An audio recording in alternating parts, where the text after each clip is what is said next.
میرے بھائیوں، خطبہ مسنونہ کے بعد قرآن حکیم کے 26ویں پارے کی، معاف کیجئے گا 27ویں پارے کی سورۃ الحدید کی آیت نمبر 16 میں نے آپ کے سامنے تلاوت کی۔ اس آیت میں اللہ تعالیٰ نے ایمان والوں سے کوسچن کیا ہے، ایک پرشن کیا ہے، ایک سوال کیا ہے، اور غور کیجئے گا یہ آیت 1400 سال پہلے نبی کی زندگی میں صحابہ کرام کی موجودگی میں یہ آیت اتری۔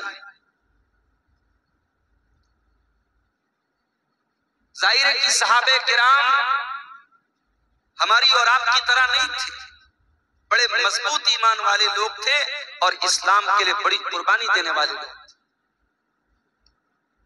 اب قرآن کی اس آیت میں اللہ تعالیٰ نے جو سوال کیا ہے، اگر وہ سوال صحابہ سے کیا جا رہا ہے جو کہ بڑے پکے ایمان والے تھے، تو ہمیں اور آپ کو تو اور زیادہ اپنے گریبانوں میں جھانکنے کی ضرورت ہے، اور اس آیت میں اللہ تعالیٰ نے جو سوال کیا ہے اس سوال کے اوپر ہم سب کو غور کرنے کی ضرورت ہے۔ آئیے پہلے ہم اس آیت کا ترجمہ دیکھتے ہیں، اس آیت کا مطلب دیکھتے ہیں، پھر بات کو آگے بڑھاتے ہیں۔ قرآن کا 27واں پارہ سورۃ الحدید آیت نمبر 16، آیت نمبر 16۔ أَلَمْ يَأْنِ لِلَّذِينَ آمَنُوا أَن تَخْشَعَ قُلُوبُهُمْ لِذِكْرِ اللَّهِ، کیا ابھی ایمان والوں کے لیے وہ سمے نہیں آیا، وہ ٹائم نہیں آیا، وہ وقت نہیں آیا، ان تخشع قلوبہم لذکر اللہ، جب ان کے دل اللہ تعالیٰ کے ذکر سے نرم پڑ جائیں، پگھل جائیں، کانپنے لگیں۔ أَلَمْ يَأْنِ لِلَّذِينَ آمَنُوا أَن تَخْشَعَ قُلُوبُهُمْ لِذِكْرِ اللَّهِ، اے ایمان والو، کیا ابھی وہ سمے نہیں آیا، وہ ٹائم نہیں آیا، کیا ابھی وہ وقت نہیں آیا جب تمہارے دل اللہ تعالیٰ کے کلام کو سن کر کے پگھل جائیں، نرم پڑ جائیں؟ قرآن کی آیت صحابہ سے سوال کر رہے ہیں، اے میرے نبی کے صحابہ، تم بتاؤ، قرآن اتر رہا ہے، نبی کے اوپر قرآن کی آیتیں اتر رہی ہیں، کیا ابھی وہ سمے نہیں آیا، وہ ٹائم نہیں آیا، وہ وقت نہیں آیا جب اللہ کا کلام سن کر کے تمہارے دل پگھل جائیں؟ وَمَا نَزَلَ مِنَ الْحَقِّ، اور اللہ تعالیٰ نے جو قرآن کی آیتوں کو نازل کیا ہے، جو حق باتیں اللہ تعالیٰ نے نازل کی ہیں، کیا ان باتوں کو سن کر کے تمہارے دل کے اندر اللہ کا خوف پیدا نہیں ہوتا؟ وَلَا يَكُونُوا كَالَّذِينَ أُوتُوا الْكِتَابَ، اے مسلمانوں، تم یہودیوں کی طرح نہ ہو جانا، تم عیسائیوں کی طرح نہ ہو جانا۔ ان کو اللہ نے کتاب دی، ان کو تورات دی، ان کو انجیل دی، فَطَالَ عَلَيْهِمُ الْأَمَدُ، پھر ان کے اوپر ایک لمبا ٹائم گزر گیا۔ ظاہر جب ہمارے نبی دنیا میں آئے، عیسیٰ علیہ السلام کو آئے ہوئے 600 سال،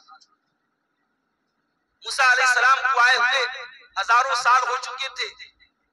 اللہ کہہ رہا ہے کہ تم یہودیوں کی طرح مت ہو جاؤ، تم عیسائیوں کی طرح مت ہو جاؤ۔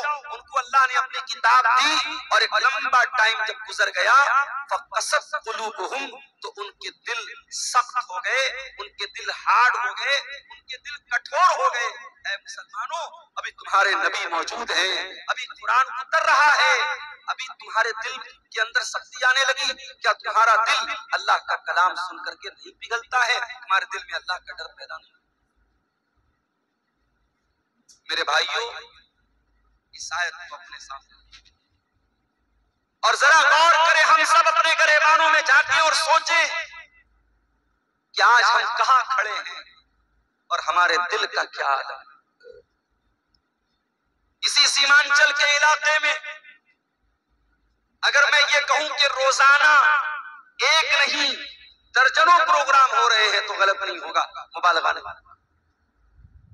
اور ہر آدمی اپنی جان پہچان کے اپنے رشتہ داری کے گاؤں کے پروگرام میں جا رہا ہے، اردو میں بنگلہ میں تقریریں سن رہا ہے۔ اور ظاہر جلسے والے ان کی کوشش یہ ہوتی ہے کہ ہم دور کے زمانے کے اچھے مقرر کو، اچھے وقتہ کو لائیں، اچھے مقرر کو لائیں، اس کی تقریریں سنیں اور آپ کے دل پر اثر ہو۔ لیکن ہم سب میرے بھائیوں اپنے دل پر غور کریں، کیا ہمارے دل کے اوپر کوئی اثر ہو رہا ہے؟ اب تو حالات یہ ہو چکے ہیں کہ تقریر اور جلسہ بھی انٹرٹینمنٹ اور منورنجن کا ایک ذریعہ بنا۔ جانا ہے جلسے میں، تھوڑا سیر و تفریح کرنا ہے، تھوڑا گھومنا پھرنا ہے، تھوڑا منورنجن کرنا ہے، مقرر صاحب کی تقریر تھوڑی بہت سن لینا ہے، پھر چلے جانا ہے۔ اور ظاہر ہے کہ یہ جو مقرر ہیں، یہ جو وقتہ ہیں، یہ کیا پڑھ رہے ہیں؟ یہ قرآن ہی تو پڑھ رہے ہیں۔ اور یہ قرآن وہ کتاب ہے جس کتاب کے بارے میں اللہ قرآن کے 28ویں پارے میں کہتا ہے، لو انزلنا هذا القرآن على جبل لرأيته خاشعا متصدعا من خشية الله۔ میرے بندو، اس قرآن کو ہم نے کسی پہاڑ کے اوپر بھی اتارا ہوتا تو پہاڑ بھی اللہ کے خوف سے ریزہ ریزہ ہو جاتا، پہاڑ بھی اللہ کے خوف سے چور چور ہو جاتا، چکنا چور ہو جاتا۔ ہمارے دل، ہمارے سینے کے اندر جو دل ہے میرے بھائیوں، یہ دل تو بڑا ملائم سا دل ہے، بڑا سافٹ سا دل ہے، یہ تو گوشت پوست کا بنا ہوا دل ہے۔ قرآن کہتا اگر ہم پہاڑ کے اوپر بھی قرآن کو اتارا، اللہ کہہ رہا ہم نے قرآن کو اتارا ہوتا تو پہاڑ بھی اللہ کے خوف سے ریزہ ریزہ ہو جاتا۔ اس کا مطلب یہ ہوا اگر قرآن کی آیتوں کو سننے کے بعد بھی ہمارے دل کے اوپر کوئی اثر نہیں پڑ رہا ہے میرے بھائیوں، اس کا مطلب یہ ہوا کہ ہمارے دل پہاڑ سے بھی زیادہ کٹھور ہو چکے ہیں، پتھر سے بھی زیادہ کٹھور ہو چکے ہیں۔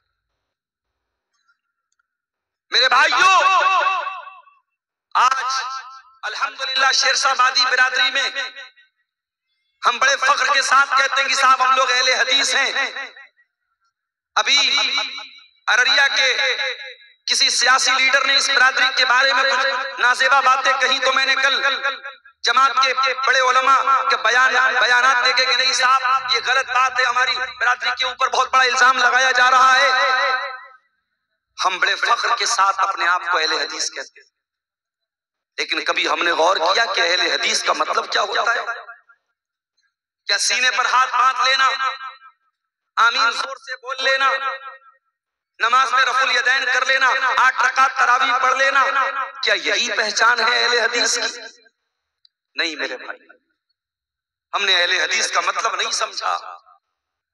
اہل حدیث اس انسان کو بولتے ہیں جو قرآن و حدیث کے اوپر عمل کرتا ہے، صرف زبان سے دعویٰ نہیں کرتا ہے، عمل کرتا ہے، جس کا اخلاق، جس کا کردار، جس کا کیریکٹر، جس کا چال چلن، جس کا چرچر یہ بتاتا ہے کہ ہاں یہ قرآن و حدیث پر چلنے والا ہے، اس انسان کو اہل حدیث کہتے ہیں، اس انسان کو سلفی کہتے ہیں۔ اور آج کی دنیا میں ایسے لوگ ہیں کہ آپ حیرت کریں گے کہ کیا ایسے بھی لوگ پیدا ہو سکتے ہیں۔ چلیے میں آپ کو ایک سچا واقعہ سناتا ہوں جو لیٹسٹ واقعہ ہے، ہمارے اس دور کا واقعہ ہے۔ اس دور میں جب انسانیت مردہ ہو رہی ہے، جب اخلاق فنا ہو رہے ہیں، جب لوگ باتیں تو بڑی بڑی کرتے ہیں لیکن عمل کے معاملے میں زیرو ہیں، اس دور کا ایک سچا واقعہ میں آپ کو بتا رہا ہوں۔ چلیے میں آپ کو مدینہ لے کے چلتا ہوں۔ مدینہ کے اندر ایک بہت بڑے عالم ہیں، اس وقت بہت بوڑھے ہو چکے ہیں، ان کا نام ہے شیخ عبد المحسن العباد حفظہ اللہ، بہت بڑے عالم ہیں شیخ عبد المحسن العباد۔ ان کو محدث مدینہ کہا جاتا ہے، مدینہ کے بہت بڑے عالم ہیں، امام ہیں۔ ان کے بیٹے جن کا نام شیخ عبد الرزاق البدر ہے، وہ مدینہ یونیورسٹی کے اندر حدیث پڑھاتے ہیں اور مسجد نبوی میں حدیث کا درس دیتے ہیں، اور ہزاروں نہیں لاکھوں اسٹوڈنٹس ان سے حدیث پڑھتے ہیں۔ شیخ عبد الرزاق البدر بہت بڑے عالم ہیں، بہت بڑے اسکالر ہیں، اور ان کی شہرت اتنی ہے کہ ایک مرتبہ وہ ملیشیا گئے اور وہاں ایک مسجد میں ان کا درس تھا، تو صرف ان کے اس درس میں 1,00,000 کے قریب طلبہ اور اسٹوڈنٹ شامل ہوئے تھے۔ اتنی بڑی وہ سیلیبریٹی اور اتنی بڑی شخصیت ہے شیخ عبد الرزاق البدر۔ شیخ عبد الرزاق البدر کے یہاں ایک آدمی ڈرائیونگ کا کام کرتا تھا، گاڑی چلاتا تھا، انڈیا کے آندھرا پردیش کے شہر وجے واڑہ کا۔ وجے واڑہ بہت مشہور شہر ہے آندھرا پردیش کا، میں 2 سال وہاں رمضان میں رہا ہوں، بہت اچھے لوگ ہیں، بڑے دیندار لوگ ہیں۔ وجے واڑہ کا ایک آدمی سعودی عرب میں شیخ عبد الرزاق البدر کے گھر 4 ویلر کی کار کی ڈرائیونگ کرتا تھا، ڈرائیور کی۔ اب ظاہر ہے ڈرائیور کی حیثیت کیا ہوتی ہے بھائی؟ ڈرائیور ایک ملازم ہوتا ہے، نوکر ہوتا ہے، اس کو تنخواہ دیتے ہیں، ہمارے یہاں کام کرتا ہے۔ وہ ڈرائیور بیمار پڑ گیا، 20 سال تک اس نے سروس کی، پھر بیمار رہنے لگا۔ اس نے شیخ سے معذرت کی کہ اب میری طبیعت خراب رہتی ہے، وہ انڈیا واپس چلتا ہے۔ آج کے دور میں ایک ڈرائیور گیا، دوسرا ڈرائیور چلایا، کون پوچھنے جاتا ہے؟ شیخ عبد الرزاق البدر اپنے اس بوڑھے ڈرائیور کو روزانہ تو نہیں، مہینے میں 3-4 بار کال کر کے اس کی حال چال پوچھتے ہیں، اس کی طبیعت کے بارے میں رپورٹ لیتے ہیں۔ پھر ایسا معلوم ہوتا ہے، ایسا پتا چلتا ہے کہ وہ ڈرائیور برین ہیمریج کا شکار ہو جاتا ہے، اس کو برین ہیمریج ہو جاتا ہے، وہ کوما میں چلا جاتا ہے، ہاسپٹل کے ICU کے اندر وہ ایڈمٹ ہو جاتا ہے۔ شیخ عبد الرزاق البدر کو معلوم ہوتا ہے کہ میرے گھر پہ 20 سال ڈرائیونگ کرنے والا ڈرائیور برین ہیمریج کا شکار ہو چکا ہے اور وجے واڑہ کے ہاسپٹل میں ایڈمٹ ہوا ہے۔ غور سے سننا میرے پیارے بھائیوں، تقریریں تو آپ نے بہت سنی ہوں گی، لیکن تقریروں میں جو باتیں بیان کی جاتی ہیں، کبھی کبھی ہم کو لگتا ہے کہ وہ باتیں اسٹیج پر تو بیان کرنے کے لائق ہیں، لیکن پریکٹیکل ان کے اوپر عمل نہیں ہو سکتا۔ لیکن یہ سچا واقعہ جو میں بتانے جا رہا ہوں، یہ سچا واقعہ آپ کو ثبوت دے رہا ہے کہ تقریر کے اندر جو باتیں بیان کی جاتی ہیں، ان باتوں پر اگر انسان عمل کرنا چاہے تو آج کے اس نازک دور میں بھی عمل کر سکتا ہے۔ 20 سال تک ڈرائیونگ کرنے والا وہ ڈرائیور برین ہیمریج کا شکار ہے، ہاسپٹل میں ایڈمٹ ہے۔ شیخ عبد الرزاق البدر اس کے بیٹے سے کانٹیکٹ میں، بیٹے سے بات چیت ہوتی ہے۔ ایک دن بیٹے کے پاس فون آتا ہے کہ آپ کے ابا کی عیادت کرنے کے لیے، ان کی حال چال کے لیے، ان کو دیکھنے کے لیے سعودی عرب سے شیخ عبد الرزاق البدر کی طرف سے کوئی آنے والا ہے۔ بیٹا سوچتا ہے اتنی بڑی ہستی ہیں، پیسے والے بھی ہیں اور بہت بڑے عالم بھی ہیں، ہو سکتا ہے اپنے کسی نوکر چاکر کو بھیج دے میرے ابا کی حال چال لینے کے لیے۔ وہ دن طے ہو جاتا ہے، ٹائم طے ہو جاتا ہے، اور اس ڈرائیور کا بیٹا اپنے علاقے کے ایئرپورٹ پر جب پہنچتا ہے، کیا دیکھتا ہے؟ اس ایئرپورٹ پر پہنچنے کے بعد وہ کیا دیکھتا ہے کہ شیخ عبد الرزاق البدر خود فلائٹ سے تشریف لائے ہوئے، اپنے بوڑھے ڈرائیور، اپنے بیمار ڈرائیور کی عیادت کرنے کے لیے، اس کی حال چال لینے کے لیے، اس کی خبر گیری کرنے کے لیے سعودی عرب سے وجے واڑہ تک کا، آندھرا پردیش تک کا لمبا سفر بغیر کسی اپوائنٹمنٹ کے اور بغیر کسی کو بتائے ہوئے شیخ عبد الرزاق البدر طے کرتے ہیں۔ میرے بھائی، ہمارا حال تو یہ، ہم کٹیہار سے پٹنہ بھی اگر جاتے تو کوئی نہ کوئی مقصد ہوتا ہے، کوئی نہ کوئی کاروباری معاملہ ہوتا ہے، کسی سے پیسے کا لین دین ہوتا ہے، کوئی نہ کوئی دنیاوی مفاد ہوتا ہے۔ میرے پیارے ساتھیوں، جس دور میں انسان کسی کو بے مطلب سلام بھی نہیں کرتا ہے، ایسے دور میں کیا ایسا بھی اخلاق مل سکتا ہے؟ میرے پیارے بھائیوں، سعودی عرب کی سرزمین سے شیخ عبد الرزاق البدر فلائٹ کے ذریعے آتے ہیں۔ حالانکہ اگر وہ ایک کال کر دیں، ایک میسج کر دیں، ان کے لاکھوں اسٹوڈنٹ ہیں ہندوستان کی سرزمین پر جو بچے مدینہ میں جا کے پڑھتے ہیں، وہ شیخ عبد الرزاق البدر سے بھی پڑھتے ہیں۔ جتنے مدنی عالم آپ کو ملیں گے، جو بعد میں جو مدنی عالم ہوئے وہ سب ان کے شاگرد آپ کو ملیں گے۔ جتنے بھی مدنی عالم ہیں سب مدینہ میں پڑھے، ان کے شاگرد ہیں۔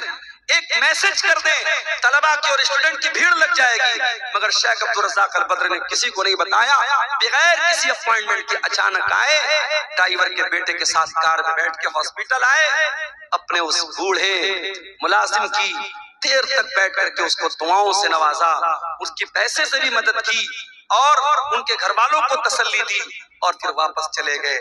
میرے پیارے ساتھیوں، یہ اس دور کے عالم، ایک قرآن و سنت پر بیان کرنے والے اور قرآن و سنت پر عمل کرنے والے ایک عالم کا سچا واقعہ ہمیں یہ بتاتا ہے میرے بھائیوں کہ دل میں اگر اللہ کا ڈر ہو، دل میں اللہ کا خوف ہو، تو قرآن و سنت کی باتیں صرف اسٹیج پر بیان نہیں ہوتی ہیں، ان کے اوپر عمل بھی کیا جا سکتا ہے، اور آج کے دور میں عمل کرنے والے بھی موجود ہیں۔ ہمارا معاملہ کیا ہے؟ مجھ سے کبھی کبھی لوگ سوال کرتے ہیں، میں ممبئی گیا، لوگ مجھ سے پوچھنے لگے مولانا صاحب لگتا ہے آپ کا پروگرام کٹیہار میں بہت ہوتا ہے۔ اچھا، کچھ تو چینل والوں کی مہربانی ہے، ایک ہی تقریر کو وہ 10 چینل والے، اب تو یہ ماشاءاللہ گنتی کرنا چاہے تو ہم لوگ گنتی بھی نہیں کر سکتے کتنے کیمرے لگے ہیں، اس میں کیا کیا نام ہے چینل کا یہ بھی نہیں معلوم۔ اب تو میں ڈرتا ہوں بھائی کون سی بات کب نکل جائے اور یہ چینل والے کیا اس کو عنوان دے دیں۔ ڈاکٹر ذاکر نائک صاحب کے بارے میں نے بڑے ادب کے دائرے میں، بڑی تہذیب کے دائرے میں، اسی سیمانچل میں تقریر میں ان کی کچھ باتوں سے اختلاف۔ اب چینل والا کیا تھمبنیل ڈال رہا ہے، ڈاکٹر ذاکر نائک حنفی ہو گیا، ڈاکٹر ذاکر نائک اہل حدیث نہیں، اس سے بچو۔ اب لوگ مجھ سے سوال کر رہے ہیں کہ آپ نے ڈاکٹر ذاکر نائک کے خلاف کیا بولا ہے، کیا بولا ہے۔ میں نے کہا بھیا جا کے چینل والوں سے تو حالات تو یہ ہے، میں بیان کچھ کرتا ہوں اس پر رپورٹ کچھ لگا دیتے ہیں، تو لوگ مجھ سے سوال کرتے ہیں ممبئی وغیرہ میں کہ مولانا لگتا ہے آپ کا پروگرام ادھر جو ہے کٹیہار سائیڈ میں، سیمانچل سائیڈ میں بہت ہوتا ہے۔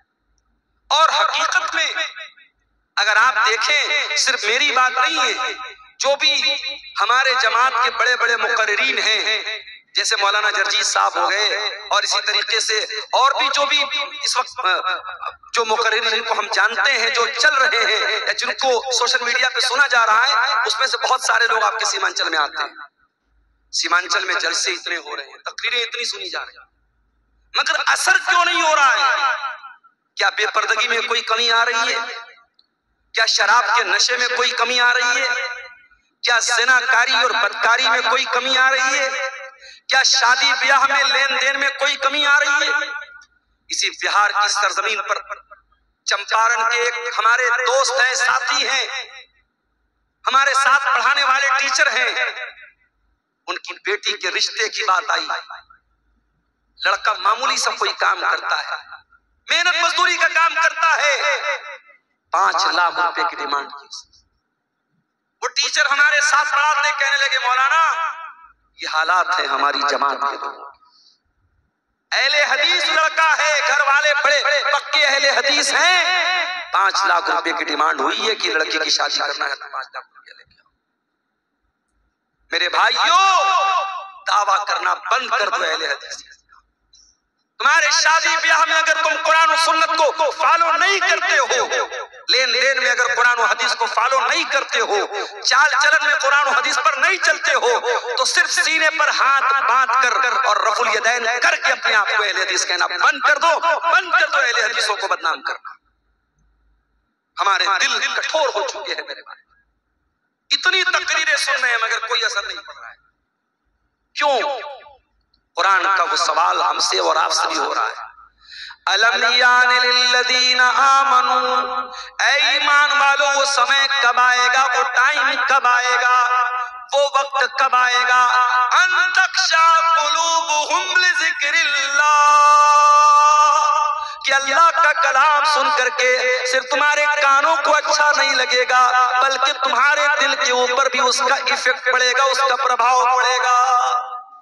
ہمارا حال تو یہ ہو گیا ہے، ایک کان سے سننا ہے، دوسرے کان سے کان تک تعلق ہے، بس دل سے کوئی کنیکشن نہیں۔ ہمارے نوجوانوں کو دیکھ لو، ہماری بہنوں کو دیکھ لو، نوجوان لڑکیوں کو دیکھ لو، ساری محنت کس پر ہو رہی ہے؟ شریر پر ہو رہی ہے، چہرے پر ہو رہی ہے۔ لڑکوں کو دیکھو جم جا رہے ہیں، چکن کھا رہے ہیں، مٹن کھا رہے ہیں، جو صاحب باڈی بن جائے۔ لڑکیوں کو دیکھو آدھا گھنٹہ آئینے کے سامنے کھڑی ہیں، کیا کر رہی ہے؟ میک اپ کر رہی ہے، بیوٹی پارلر میں